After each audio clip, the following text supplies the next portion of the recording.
আচ্ছা, এই যে রামিসা, আসিয়া, এরকম অজানা অনেক নাম আছে যারা ধর্ষণের শিকার, ধর্ষণের পর খুন হয়েছে। আসলে কি দোষ কি এদের? আমার তো মনে হয় না আসলে এদের দোষ। আমার কাছে মনে হয় দোষ হচ্ছে আমাদের মতো মেয়েদের, যারা আমরা মেয়ে সন্তান জন্ম দিছি। আমাদের সমাজে সবচাইতে বড় দোষটাই হচ্ছে একজন মেয়ে হয়ে একজন মেয়ে সন্তান জন্ম দেওয়া। মানে আমরা যদি মেয়ে সন্তান জন্ম না দিতাম, তাহলে আজকে এরকম হইতো না। মেয়ে সন্তান থাকতো না দুনিয়াতে, মেয়ে ধর্ষণও হইতো না। আপনি আমি কোথায় সেফ বলেন? আসিয়ার ঘটনাটা, আসিয়া হচ্ছে ওর বোনের বাসায় গেছে বেড়াইতে। একটা বোন একটা বোনের বাসায় বেড়াইতে যাবে না?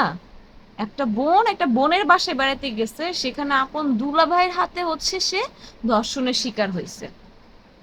তাহলে একটা মানুষ কই যাবে? একটা মেয়ে সন্তান জন্ম দিয়ে, আমি একজন মা, আমি একটা 7 মাসের বাচ্চার মা, আমার মেয়ের বয়স এখন 7 মাস রানিং চলতেছে।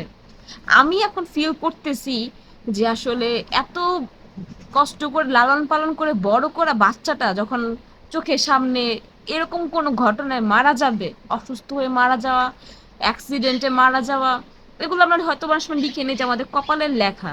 কিন্তু এভাবে ধর্ষণ করবে একটা শিশুকে, সেই শিশুকে ধর্ষণ করে এভাবে খুন করে ফেলবে, শরীর থেকে মাথাটা আলাদা করে ফেলবে, এটা তো আসলে গ্রহণযোগ্য না। আপনি সুস্থ মানুষ হলে কখনোই এটা গ্রহণযোগ্য ভাবে নিতে পারবেন না, নর্মাল ভাবে আপনি নিতে পারবেন না, আপনার পক্ষে নেওয়া সম্ভব না। আমরা কি করতে পারি? সর্বোচ্চ বিচার চাইতে পারি, এছাড়া কিছু করার নাই। আমাদের আমাদের মনোভাবটা এরকম হয়ে গেছে।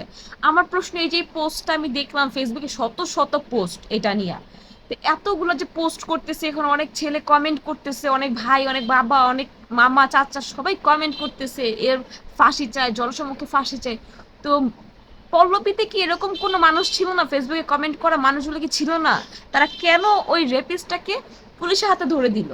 পুলিশকে কল না দিলে তো পুলিশ আর আসে নাই, তাই না? পুলিশকে কল দিছে, দেন পুলিশ আসছে।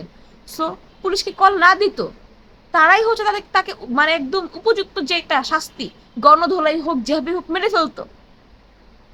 এই পুলিশের কাছে দিয়ে রাষ্ট্রের কাছে আপনারা কি আশা করেন? এই রাষ্ট্রের কাছে কিছু আশা করা যায় না। আপনারা তো জানেন এই রাষ্ট্রের কাছে কিছু আশা করা যায় না। সেটা এই সরকার হোক, বিগত সরকার হোক, যেই আসুক না কেন, টাকার কাছে আইন বিক্রি। এখানে এখানে আপনার কাজ আপনাকেই করতে হবে। আপনি যদি শাস্তি দিতে চান, আপনার শাস্তি আপনি দেন, দিয়ে আপনি জেলে চলে যান। তারপরও আপনি নিজের কাছে মানে স্যাটিসফ্যাকশন পাবেন যে না, আমি আমার সন্তানের, আমি আমার পরিবার, বাবা বাবা ভাই বোন কারোর এরকম হয়েছে, আমি কিছু একটা করতে পারছি। কিন্তু দেখেন এরা কি নির্মম ভাবে, মানে প্রতিটা ঘটনা। কিছুদিন আগে একটা ঘটনা দেখলাম, একজন গর্ভবতী মহিলা, তাকে রেপ করছে। মানুষের রুচি, মানে মানুষের রুচি এতটা জঘন্য হয়ে গেছে, এত জঘন্য হয়ে গেছে, মানে আপনার কল্পনায় আসবেন না মানুষের রুচি কতটা জঘন্য হয়ে গেছে। আমি কিছুক্ষণ আগে পড়ায় বাসায় আসতেছি, এই রামিসার মতনই বয়সে একটা মেয়ে বোরকা পরে যাচ্ছে, ঠিক আছে? সামনে থেকে 7-8টা ছেলে আসতেছে, কিশোর বয়সের ছেলে আর কি আসতেছে। ওদের মাইন্ডে খারাপ না থাকুক, কিন্তু আমি পিছন থেকে একটা মেয়ে হয়ে আমি ভাবতেছি এরা মনে হয় র্যাপিস্ট। এরাই মনে হয় এখন এই দিন দুপুরে মেয়েটাকে নিয়ে চলে যাবে, রেপ করে কোথাও মেরে ফেলে রাখবে। তো এই মাইন্ডটা তো আমাদের হওয়া উচিত ছিল না। ছিল, এই মাইন্ডটা আমাদের কেন হয়েছে? এই মাইন্ডটা হয়েছে এই আমাদের পরিবেশের কারণে, আমাদের এই সমাজের কারণে। আমরা আমরা এমন একটা রাষ্ট্রে বাস করি, এমন একটা রাষ্ট্রে বাস করি যেখানে আসলে বিচার চাওয়া তো মানে সোনার হরিণ। তো বিচার কেন চাইবেন? আপনার তো এই দেশে জন্মাইছেন, আপনি বিচার চাইতে পারবেন না? আপনি এটা মেনে নেন, আপনি এই দেশে জন্মাইছেন, আপনার এই দেশে কোনো বিচার নাই, যা হওয়ার হবে, যা হওয়ার হবে, কোনো বিচার নেই, কোনো অন্যায়ের কোনো বিচার নেই। আমার কেন এই দেশে কোনো একটা অন্যায় হওয়ার পরে আমার বিচারের জন্য রাস্তায় আন্দোলন করতে হবে? কেন করতে হবে? এটা কেন? অন্যায় হয়েছে। অন্যান্য দেশে দেখেন, উন্নয়ন দেশ, উন্নয়নশীল দেশ, এক একজন এমপি এসে, এক একজন মিনিস্টার এসে এসে আমাদেরকে বলে কি আমরা দেশটাকে উন্নয়ন করব, আমরা দেশটাকে ইউরোপ বানাবো, আমেরিকা। আরে ভাই, ইউরোপ আমেরিকা আমরা চাই না, আমরা বাঙালি, আমরা চাই যে আমাদের ন্যায্য অধিকার, একটা মানুষ একটা স্বাধীন দেশে, স্বাধীন দেশ, এটা স্বাধীন দেশে যে অধিকারটুকু নিয়ে বাঁচবে সেই অধিকারটুকু আমাদেরকে দেন। আমাদের ইউরোপ আমেরিকা লাগবে না। আমরা ইউরোপ আমেরিকা দিয়ে কি করবো? ইউরোপ আমেরিকা দিয়ে যদি আমরা সুষ্ঠু বিচারই না পাই, কোনো প্রয়োজন আছে আমাদের ইউরোপ আমেরিকান? কোনো প্রয়োজন নেই, কোনো প্রয়োজন নাই ইউরোপ আমেরিকান। না, আমি বলতে বাধ্য হই যে আসলে দোষটা আমাদের মতো মেয়েদের। আমরা মা, আমরা মেয়ে সন্তান জন্ম দিয়েছি, আমার দোষ, আপনার দোষ, আমার আশেপাশে যারা আছে মেয়ে সন্তান জন্ম তাদের দোষ। আপনি একটা মেয়ে সন্তানকে কতক্ষণ চোখে চোখে রাখবেন ভাই? কতক্ষণ রাখা সম্ভব? কার কাছে সেফ? কার কাছে সেফ? এই সমাজটা তো বিকৃত কেন হইল? একবার চিন্তা করেন। এই জেনারেশনে যারা, মানে জেনারেশন বেটা যারা আছে, বাচ্চা যারা আছে, তাদের মাদেরকে বলতেছি, আল্লাহর দোহাই বাচ্চাদেরকে, ছেলে বাচ্চাদেরকে, যা ছেলে বাচ্চার মা, তাদেরকে বলতেছি, আপনারা আল্লাহর দোহায় আপনারা হচ্ছে বাচ্চাদেরকে ইসলামিক শিক্ষা, ইসলামিক শিক্ষা মানে এটাই না টুপি পরে পাঞ্জাবি পরে দাঁড়িয়ে রেখে বেরোতে হবে, এটা না। ইসলাম যেটা বলে, আল্লাহ আমাদেরকে যেটা বলছে, ঠিক আছে, যেটা বলছে যে শিক্ষাটা আসলে পেলে একটা মানুষ কখনোই বিনষ্ট হবে না, কখনোই বিনষ্ট হবে না, একটা মানুষ সুশীল থাকবে। ঠিক আছে, যাতে আমি আমার মেয়েটাকে, ইন ফিউচার আপনি আপনার মেয়েটাকে নির্দ্বিধায় স্কুলে পাঠাইতে পারবেন। আমি এখন স্কুলে পাঠাতে পারবো না আমার একটা মেয়েকে। একটা গার্জিয়ানের, নর্মালি আমাদের দেশে প্রতিটা প্যারেন্টসের দুটো তিনটা করে বাচ্চা থাকে, ফ্যামিলি থাকে, সংসার থাকে, সবার কিন্তু হেল্পিং হ্যান্ড থাকে না। বাচ্চাটাকে নিয়ে আসা, নিয়ে যাওয়া, ঠিক আছে, আবার বাসার কাজ করা একটা মানুষের পক্ষে সম্ভব? কখনোই সম্ভব না। আমাদের ট্রান্সপোর্ট সিস্টেম ভালো না, আধা ঘন্টা রাস্তা লাগে 1.5 ঘন্টা। তো সেইখানে একটা মহিলা কিভাবে সবকিছু ম্যানেজ করে, বাসায় রান্না বান্না, সন্তানকে খাওয়ানো, গোসল করানো, এগুলো করে স্কুলে আনানো, এগুলো করবে?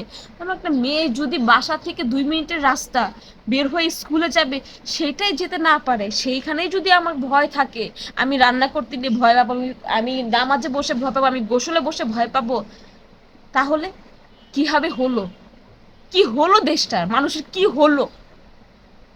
মানে আমার আমার মানে ভাবলে বুকটা ফেটে যাচ্ছে যে ওই লোকটা কিভাবে নিবে, নিবে কি নিচ্ছে, সরি, নিবে কি নিচ্ছে, তার ফুটফুটে 8 বছরের একটা মেয়ে নাই, নাই, হঠাৎ নাই। আমি আমি জাস্ট আমি যখন ভাবি, আমি বাহিরে গেছি, পড়াইতে গেছি, পড়ায় এসে দেখবো কোনো বাই এনি রিজন আমার মেয়ে নাই, কিন্তু নিতে পারতেছি না কথাটা। তাহলে আমি মাত্র 7 মাস পালছি, আর তারা 8টা বছর পালছে, তাহলে কিভাবে? আপনাদের ভিতরে কি একটু মানে, আমার এখন পুরুষ দেখলেই না মানে হচ্ছে ঘৃণা লাগে, পুরুষ জাতিটাকে দেখলেই ঘৃণা লাগে। এরা যদি একটা সমাজে একটা শিশুকে যদি মানে হচ্ছে একটা শিশুকে যদি হচ্ছে মানে কি বলে এটা, কেমন ভাষাও আসছে, একটা শিশুকে যদি তারা হচ্ছে কোনোভাবে মানে, আমার কি বলবো, আমি কোনো ভাষা খুঁজে পাচ্ছি না, একটা শিশুকে যদি তারা সেফ না রাখতে পারে, একটা শিশুকে যদি তারা সেফ না রাখতে পারে, একটা শিশু যদি একটা সমাজে সেফ না থাকে, সেটা কিসের সমাজ? এখানে কি হয়? এখানে কারা ভালো থাকে জানেন? এখানে থাকে হচ্ছে এক একটা এমপি মিনিস্টাররা। এই দেশটা হচ্ছে এক একটা এমপি মিনিস্টারদের, এক একটা নেশাখোরদের, এক একটা খুনিদের হচ্ছে মানে পসরা। এখানে এরা ভালো থাকতে পারবে। আপনি আমি সাধারণ মানুষ, আমরা কখনোই ভালো থাকতে পারবো না। আমাদের কি, আমাদেরকে কি ইউজ করতেছে, আমাদের কি ইউজ করে তারা হচ্ছে নিজেদের পকেট ভারী করতেছে, বাট আমাদের কোনো তারা সুযোগ সুবিধা দিচ্ছে না। ইলেকশনের আগে দেখবেন এইটা করব, ওটা করব, অমুক না সমুক, তমুক না তমুক বলে শেষ। ইলেকশন শেষ, আপনিও শেষ, আমিও শেষ। একটা বিচারের জন্য কেন আমাদেরকে এত কষ্ট করতে হবে? আর এমন এমন ঘটনা ঘটানোর সাহস কিভাবে দেখায় একটা স্বাধীন দেশে? একটা স্বাধীন দেশে এমন কিছু করার সাহস আসে কিভাবে? র্যাপ করার পরে তাকে মানে এমন ভাবে মৃত্যু, একটা এটা আসলে কল্পনাযোগ্য না, কল্পনাতেও আসে না, মানে আমি কল্পনা তো নিতে পারি না। আল্লাহর দোহায় যারা মেয়ে বাচ্চা মা আছেন, সন্তানকে ঘর থেকে বের করেন না, সাথে নিজে যাবেন, নিজে আসবেন, সন্তানকে ঘর থেকে বের করে কাউরে ট্রাস্ট করেন না।